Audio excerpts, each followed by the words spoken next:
بسم اللہ الرحمن الرحیم۔ السلام علیکم ناظرین۔ عمران خان وہی عمران خان جو یہ کہا کرتا تھا کہ نواز شریف کی سیاست اور نواز شریف کو ہم نے ہمیشہ کے لیے مائنس کر دیا ہے، وہی عمران خان کل رات یہ اپیل کرتے ہوئے پایا گیا کہ میاں صاحب خدا کے لیے تلخیاں کم کریں، ہم سیاستدانوں کو اکٹھے ہو جانا چاہیے۔ یہ تازہ ترین ڈیولپمنٹ اور اس کی پوری کہانی یہ عرض کرنی ہے، اور اس کے علاوہ اس بات کا ماتم کرنا ہے کہ جج جیت گئے، انصاف کا قتل ہو گیا اور انصاف ہار گیا۔ اور تیسرا پوائنٹ بڑا اہم ہے، لیکن ظاہر ہے یہاں عوامی دلچسپی اس میں زیادہ نہیں ہے۔ بھارت میں ہمارے تقریباً پڑوسی صوبے، مشرقی پنجاب کے بعد جو صوبہ آتا ہے ہریانہ، وہاں سے مسلمانوں کے انخلاء کا کریش پروگرام بی جے پی نے شروع کر دیا ہے، اور وہاں مسلمانوں کا قتل عام بھی شروع ہو گیا ہے۔ اس کی تھوڑی سی تفصیل میں ضرور پیش کروں گا، اگرچہ یہاں اس میں زیادہ عوامی دلچسپی نہیں پائی جاتی کہ بھارت میں کیا ہو رہا ہے، لیکن یہ ایک اہم واقعہ ہے۔ ناظرین، پس منظر یہ ہے عمران خان کی اپیل کا کہ آپ کو یاد ہوگا کہ جب پی ٹی آئی سے لوگوں نے نکلنا شروع کیا اور اس کے عہدے چھوڑنے شروع کیے تو ان میں فواد چودھری بھی شامل تھے، تو عمران خان نے ایک موقع پر یہ کہا تھا کہ کوئی پارٹی چھوڑے یا صرف عہدہ چھوڑے، میں اسے واپس نہیں لوں گا۔ وہ دونوں میرے لیے پارٹی سے الگ ہو گئے، میرے لیے اب ان کو گویا کہ مر گئے۔ یہ مر گئے کا لفظ استعمال نہیں کیا تھا، لیکن مفہوم یہ تھا کہ ان کا قصہ پاک، وہ اب میں ان کو واپس نہیں لوں گا۔ لیکن 2-3 دن پہلے یہ خبریں آنی شروع ہوئی کہ فواد چودھری اور اسد عمر، ان دونوں کی نہ صرف یہ ہے کہ واپسی کا امکان ہے، بلکہ یہ شاید اپنے پورٹ فولیو بھی، سابق عہدے جو تھے پارٹی میں ان کے پاس، وہ بھی سنبھال لیں۔ بظاہر یہ خبر بڑی عجیب و غریب لگی، لیکن کچھ لوگوں نے کہا کہ نہیں، یہ تو کوئی ایسی بات نہیں ہے، عمران خان یو ٹرن لینے کا عادی ہے اور اس میں کوئی انوکھی بات نہیں ہے۔ لیکن اب جب اصل کہانی کا پتہ چلا تو وہ کچھ اور ہی نکلی۔ وہ کہانی یہ تھی کہ خود عمران خان نے ان دونوں سے رہنماؤں سے رابطہ کیا کہ میں آپ کی واپسی چاہتا ہوں، میں آپ کے بغیر نہیں رہ سکتا، آپ پارٹی میں آئیں، پارٹی کے دونوں عہدے آپ کے منتظر ہیں۔ اچھا، یہ اتنی بڑی پیشکش اور ایک معمول کے خلاف عمران خان نے کیوں کی؟ اس کے پیچھے کی کہانی یہ ہے کہ فواد چودھری سے رابطہ کرنے سے کچھ دن پہلے عمران خان نے کچھ اور اپنے وکیل ساتھیوں کو، جن میں 2 بڈھے ٹاؤٹ بھی شامل تھے، یہ ان کو بلایا اور ان سے مشورہ کیا کہ اب امید کی جو آخری کرن ہے وہ بندیال، وہ بھی بجھ گیا ہے، امریکہ سے بھی ہمیں کوئی خاطر خواہ جواب نہیں مل رہا، تو اگر ہم نواز شریف اور پی ڈی ایم سے، پوری پی ڈی ایم نہ سے کم نواز شریف کے ساتھ کوئی مصالحت کا دروازہ کھولنے کی کوشش کریں، تو اس وقت چونکہ نواز شریف کے احکامات جو ہیں وہ چل رہے ہیں اور انہی کی ہدایات پر حکومت عمل کر رہی ہے، یہ عمران خان نے ان سے کہا۔ عمران خان کا خیال ہے، حالانکہ میرا خیال ہے ہر چیز نواز شریف کی مرضی سے نہیں ہو رہی، تو اس بارے میں کیا خیال ہے؟ انہوں نے پھر کچھ رابطے کیے ٹیلی فونک یا کسی کو بھیج کر، واللہ عالم، لیکن نواز شریف سے کوئی آدمی ملا اور کوئی آدمی فضل الرحمان سے بھی ملا اور ان سے اس طرح کی بات کی کہ جمہوریت کے لیے فوج کی بالادستی کے خلاف، کیونکہ آپ لوگ دیکھ رہے ہیں کہ فوج ملک پر پھر ایک غیر اعلانیہ مارشل لا لگانے میں کامیاب ہو چکی ہے، تو ہمیں جمہوریت اور سویلین بالادستی اور ووٹ کی عزت کے حوالے سے اگر ہم متحد ہو جائیں، ماضی کی تلخیاں بھول جائیں، ماضی پر مٹی ڈالیں، تو اس میں کیا خرابی ہے؟ اس کا جواب انہیں حوصلہ افزا نہیں ملا، اور نہیں ملنا تھا، یہ آپ کے علم میں، آپ کے اندازے میں ہے۔ اس کے بعد عمران خان نے فواد چودھری کی ڈیوٹی لگائی کہ تم کچھ سلسلہ جنبانی پیدا کرو، شروع کرو، اور کچھ ایسی فضا بناؤ جس میں نواز شریف کے ساتھ صلح ہو سکے۔ اب وہی نواز شریف جس کو عمران خان نے 5 سال نہیں، بلکہ میرے خیال ہے کوئی، یہ 2014 سے شروع ہوا تو یہ 7-8 سال بن جاتے ہیں، 7-8 سال سے 2013 سے شروع ہوا، 8 سال بن جاتے، 8 سال سے صبح، دوپہر، عصر، شام، عشاء تک یہ نواز شریف کو گالیاں دیتا تھا۔ کوئی ایسی برائی نہیں جو اس نے نواز شریف کے ساتھ منسوب نہ کی ہو۔ بزدل کہا، مفرور کہا، بھگوڑا کہا، مکار کہا، چور کہا، کرپٹ کہا، اور پھر یہ دعوے بھی کیے کہ ہم نے نواز شریف کو ہمیشہ کے لیے مائنس کر دیا، اب نواز شریف پاکستان یا پاکستان کی سیاست میں کبھی واپس نہیں آ سکتا، یہ تک اس نے کہا۔ تو اب اسی عمران خان کی، اسی نواز شریف سے معافی تلافی کے لیے ایک درخواست کی گئی ہے فواد چودھری کی زبانی۔ فواد چودھری نے جو کل ایک خطاب کیا عدالت کے باہر، ایک پریس ٹاک تھی، تو اس میں اس نے جو کچھ کہا بہت سارے لوگوں نے اس پر تبصرے کیے اور یہ کہا کہ چونکہ فواد چودھری جو ہے وہ اسٹیبلشمنٹ کا آدمی ہے، اس لیے یہ جو فواد چودھری نے کہا ہے کہ الیکشن سے پہلے عمران خان، نواز شریف اور اسٹیبلشمنٹ کے درمیان تلخیاں کم ہونی چاہیے، تو گویا کہ یہ دراصل یہ اسٹیبلشمنٹ کی طرف پیغام ہے۔ وہ نہ صرف یہ ہے کہ عمران خان کو رعایتیں دینا چاہتی ہے، عمران خان سے مصالحت کرنا چاہتی ہے، بلکہ وہ یہ بھی چاہتی ہے کہ نواز شریف بھی عمران خان سے صلح کر لے۔ یہ ایسی بے پرکی تھی کہ جس کا کوئی آگا نہ پیچھا، نہ الٹا نہ سیدھا۔ فوج کو کیا ضرورت ہے کہ وہ عمران خان سے صلح کرے، اور فوج کو کیا ضرورت ہے کہ وہ عمران خان سے نواز شریف کی صلح کرائے؟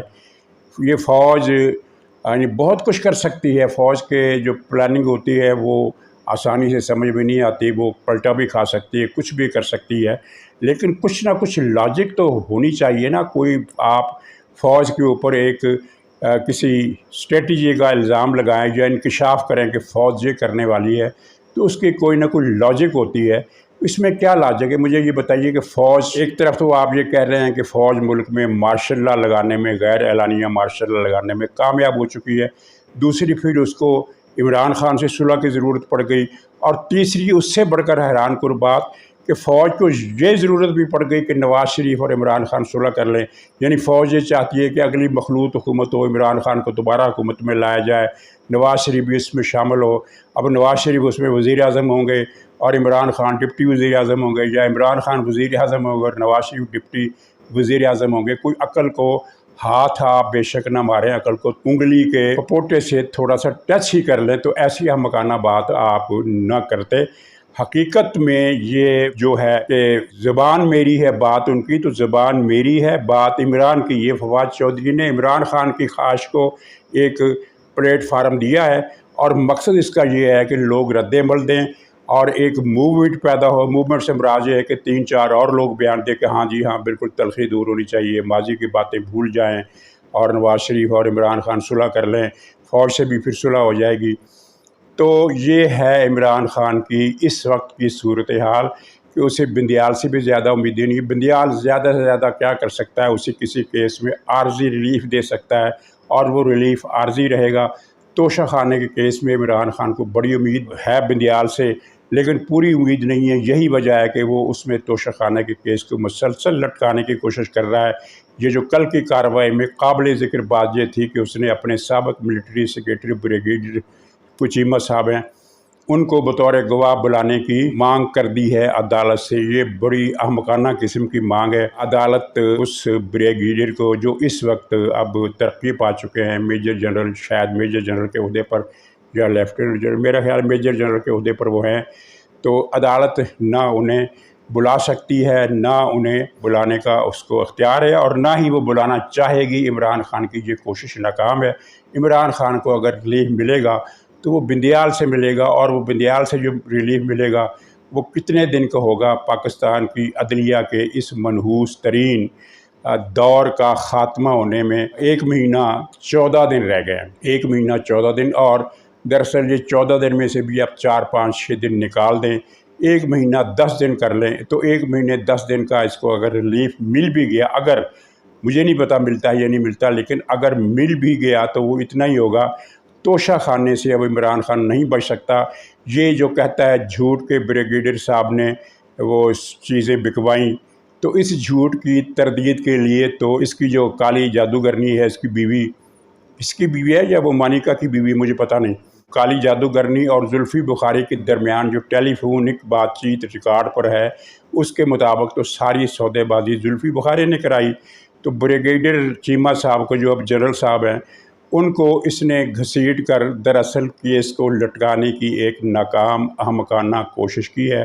اب یہ مزید گواہ بھی لائے گا، واللہ علم کیا ہوگا، لیکن یہ تاخیری حربے اب زیادہ دیر تک کیس کو مؤخر نہیں کر سکتے، اور اس کیس میں اس نے بچنا نہیں ہے۔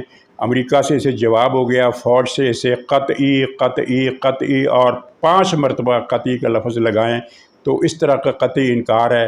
تو اب یہ نواز شریف صاحب کی منت ترلے پر آ گیا ہے بذریعہ فواد چودھری۔ کل کو ہو سکتا ہے وہ کوئی بڈھا ٹاؤٹ بھی اعتزاز احسن جیسا وہ بھی کوئی بیان دے دے، کوئی لطیف کھوسا بیان دے دے، کوئی اسد عمر کا بیان آ جائے کہ ہاں جی ہاں مصالحے ضروری ہے، ملک کے وجود کا سوال ہے، ملک کی بقا کا سوال ہے، ملک کی ترقی کا سوال ہے، عوام کی بہبود وغیرہ وغیرہ، اس طرح کی جو باتیں ہیں وہ یہ کرے۔ لیکن اس کے عبرت کا ایک مقام ہے کہ عمران خان نواز شریف صاحب کے سامنے گڑ گڑا رہا ہے اور انداز وہی ہے کہ خدا کا واسطہ ہے پچھلی باتیں بھول جاؤ، آؤ اب ہم دوستی کر لیں، وہ میری ساری باتیں بھول جاؤ کہ میں مر جاؤں گا نواز شریف سے ہاتھ نہیں ملاؤں گا، میں مر جاؤں گا نواز شریف کو معاف نہیں کروں گا، میں مر جاؤں گا نواز شریف سے کرپشن کا پیسہ اس کو معاف نہیں کروں گا، اسے NRO نہیں دوں گا۔ اب وہی کہہ رہا ہے کہ خدا کے لیے نواز شریف صاحب مجھ سے صلح کر لو ورنہ میں مر جاؤں گا۔ تو ناظرین، انصاف کا جو قتل عام ہوا ہے وہ یہ ہے کہ لاہور ہائی کورٹ کے جج فاروق حیدر کے بعد اسلام آباد کی جج صاحبہ عابدہ سجاد صاحبہ نے بھی وہ ملزمہ سومیہ جس نے وہ رضوانہ بچی کے ہاتھ پاؤں توڑے، اس کی ہڈیاں توڑی، اس کو کرنٹ لگائے، اس کو زہر دیا، اس کے سر پر ہتھوڑے کے وار کیے، آہنی راڈوں کے وار کیے، اور جس کا اب تک زندہ رہنا ایک معجزے سے کم نہیں ہے۔ اب اس کو سانس نہیں لیا جا سکتا کیونکہ ایک پھیپھڑا اس کمبخت عورت سومیہ نامی نے پھاڑ لیا تھا۔ تو اس قاتلہ سومیہ کو اس اسلام آباد کے اس جج نے اس کو 7 اگست تک یا 8 اگست تک ضمانت دے دی ہے۔ اتنے گھناؤنے جرائم۔ اچھا ناظرین، یہاں آپ نے وہ چیزیں رپورٹیں پڑھ لی ہوں گی کہ یہ میاں بیوی دونوں ہی سفاک مجرم ہیں۔ اس کا خاوند جو جج ہے وہ بھی سفاک مجرم ہے، جو یہ کہتا ہے کہ ہماری ایسے کردار کشی کی جا رہی ہے کہ اس سے بہتر ہے کہ ہمیں ذبح کر دو۔ اب اس سے بہتر ہے والا اختیار عوام کے پاس تو نہیں ہے، تم خود ہی ذبح ہو جاؤ۔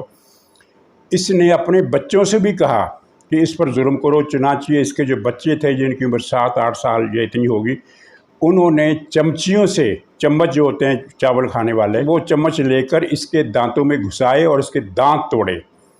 اس کی آنکھ میں چمچ گھسائے، اس کی ایک آنکھ تقریباً ضائع ہے، شاید بچ جائے، اللہ کرے بچ جائے، لیکن وہ ڈاکٹر کہتے ہیں کہ ایک آنکھ بالکل تباہ ہو چکی ہے۔ اس کے جسم کی کوئی ہڈی سلامت نہیں ہے۔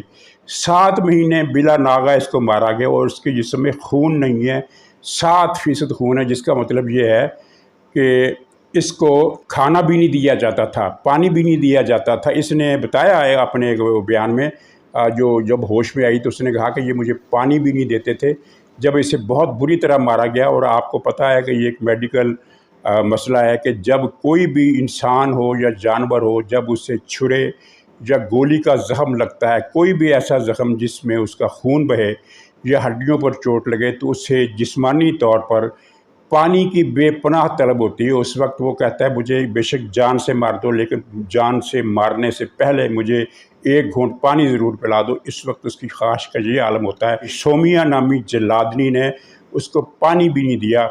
اور میں نے 4-5 دن پہلے اپنے کالم میں جو نواوقت میں چھپا تھا، یہ لکھا تھا کہ رضوانہ کو انصاف نہیں ملے گا پاکستان میں۔ یہ جو ایک اشرافیہ ہے، ڈکیت، قاتل، فرعون صفت اشرافیہ، یہ بچوں کے، غریب بچوں کے قاتلوں کو کبھی بھی سزا نہیں ہونے دی گئی۔ اور آپ نے دیکھ لیا کہ اسے گرفتار کرنے کی ہر کوشش ناکام بنائی جا رہی ہے۔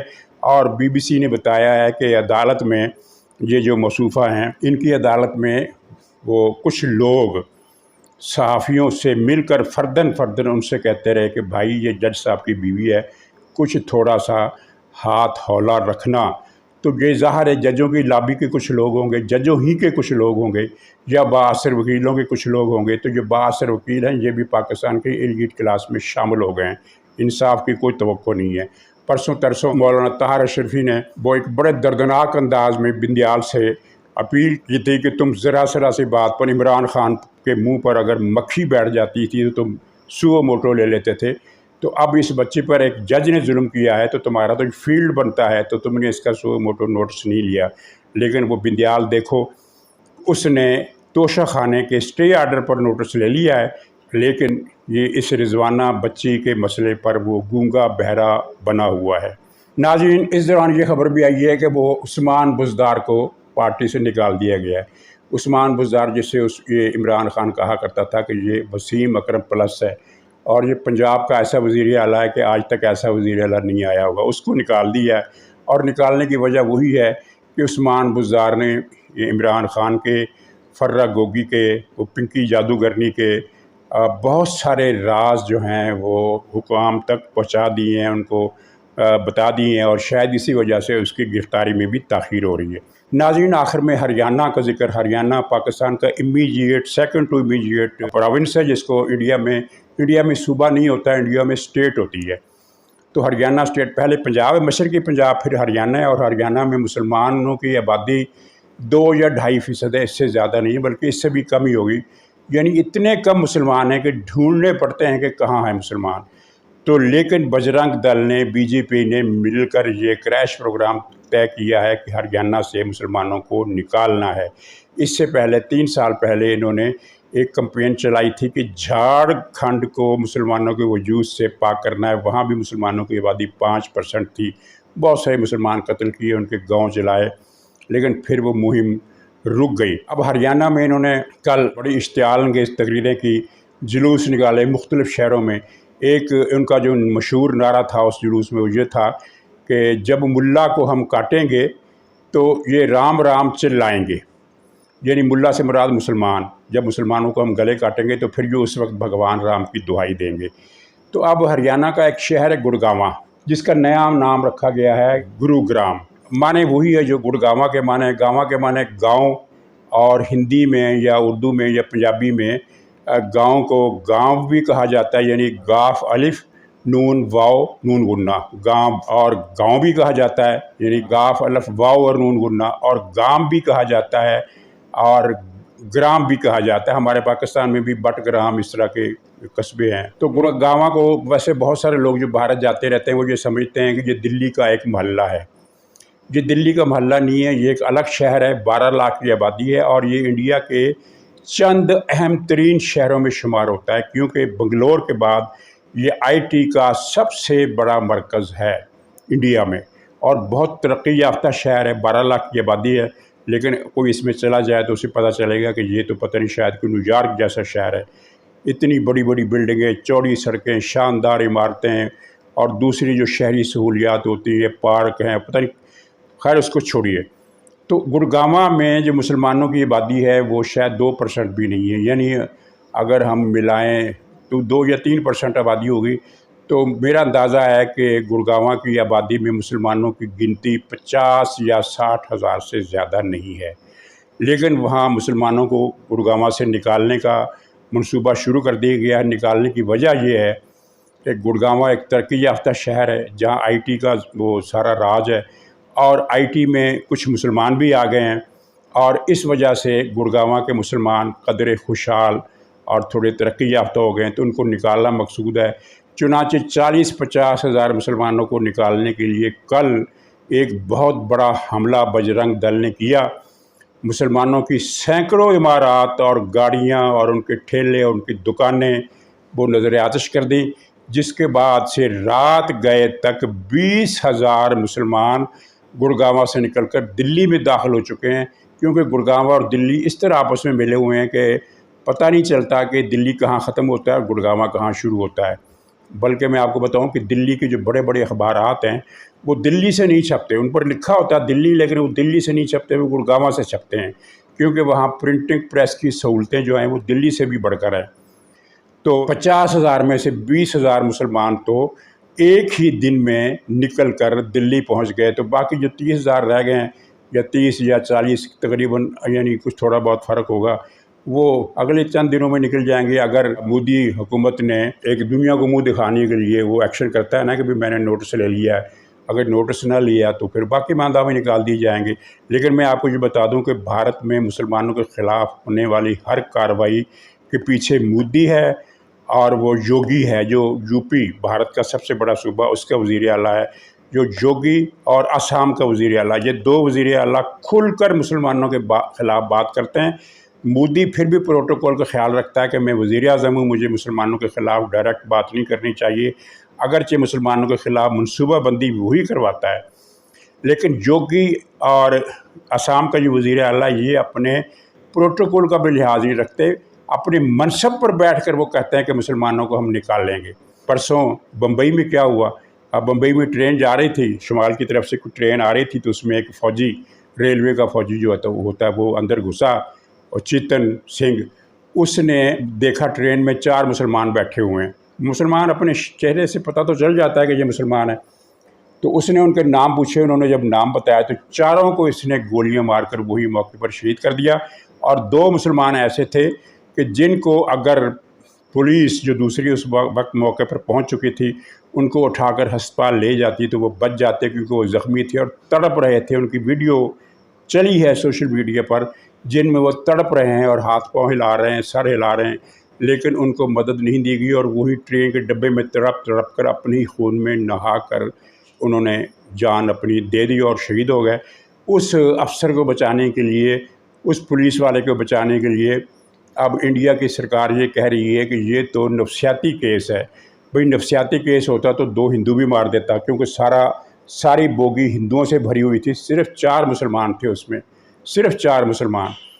اس نے مسلمانوں کی شناخت کی، پھر ان کے نام پوچھے، پھر ان کو مارا، تو یہ نفسیاتی کیس کیسے ہو گئے؟ ظاہر ہے کہ اسے بچا لیا جائے گا، جس طرح پاکستان میں فاروق حیدر اور اس جج نے، اسلام آباد کی جج نے رضوانہ کی قاتلہ سے مراد ہے کہ اس نے اپنی طرف سے تو قتل کر دیا تھا، سومیہ کو بچانے میں کامیابی حاصل کر لی ہے۔